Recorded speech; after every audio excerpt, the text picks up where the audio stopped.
اہل ایمان پر جو ابتلائیں آتی ہیں، جو آزمائشیں آتی ہیں، اس پر جب وہ صبر کرتے ہیں اور اللہ کی طرف رجوع کرتے ہیں تو ان کو اس کا اجر اور اس کا صلہ دیا جاتا ہے۔ حضور نبی رحمت صلی اللہ علیہ وآلہ وسلم نے ارشاد فرمایا کہ مومن کے پاؤں میں کانٹا بھی چبھتا ہے تو وہ بھی اس کے گناہوں کا کفارہ بنتا ہے، وہ بھی اس کے لیے بہتری کا ضامن بن جاتا ہے۔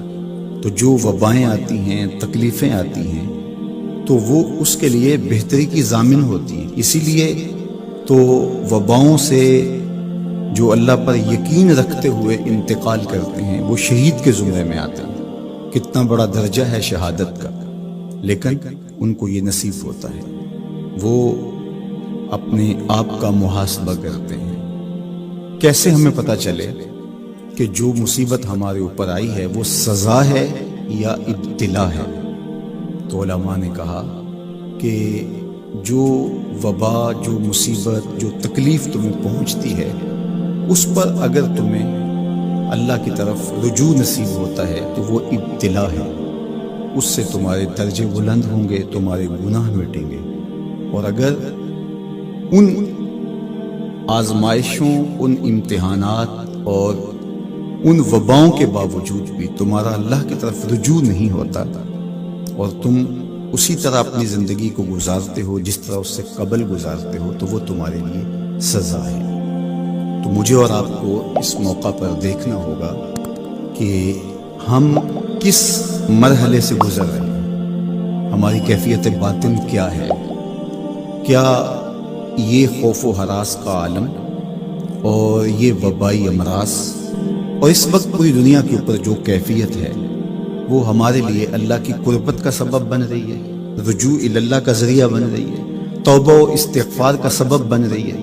ہم اللہ تعالیٰ جل شانہ کی قربت حاصل کرنے کے لیے کوشاں ہو گئے ہیں، یا کہ ہمارے رویے، ہمارا طرز زندگی اور ہمارا انداز معاشرت بالکل تبدیل نہیں ہوا اور ہم جس طرح کی زندگی پہلے گزار رہے تھے اس طرح کی ہی زندگی بسر کر رہے ہیں؟ تو پھر یہ ہمارے لیے سزا ہے، ورنہ ہمارے لیے ابتلا ہے، آزمائش ہے، امتحان ہے، اور ہم اس میں اللہ کی قربت کے ذریعے سے اللہ کی پناہ میں آ کے سرخرو ہو رہے ہیں، کامیاب اور بامراد ہو رہے ہیں۔ یہاں ہمیں دیکھنا ہوگا کہ اس وقت سسکتی انسانیت کے لیے ہمارا رویہ کیا ہے۔ کیا ہم نے اشیاء خورد و نوش سے لے کر کے ضروری ادویات تک اور انسانی ضرورت کے لیے اس وبا سے بچنے کے لیے جو ماسک پہنا جاتا ہے اس کو حصول زر کا ذریعہ بنایا، یا کہ ہم انسانیت کی خدمت کے لیے اس وقت میدان عمل میں موجود ہیں؟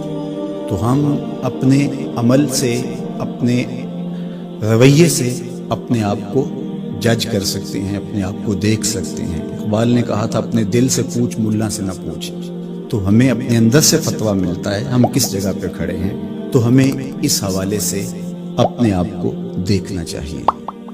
اللہ تعالیٰ جل شانہ نے ہمیں اس ابتلا میں، اس آزمائش میں مبتلا کیا ہے، تو اس میں اس کی حکمت بالغہ کیا ہے ہم نہیں جانتے، لیکن ہم اس کی طرف ہی رجوع کر کے، اس کے حضور عجز کر کے، اپنے گناہوں کی معافی مانگتے ہوئے کثرت استغفار کے ذریعے سے اس میں کامیاب اور سرخرو ہونے کی کوشش کریں۔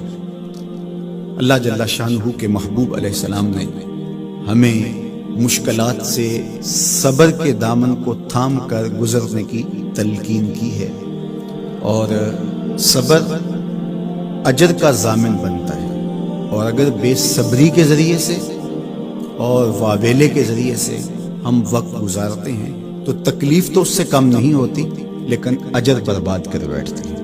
ہمیں ایسی مشکل گھڑیوں میں صدقہ و خیرات کے ذریعے سے اللہ کی قربت اختیار کرنے کا حکم دیا گیا۔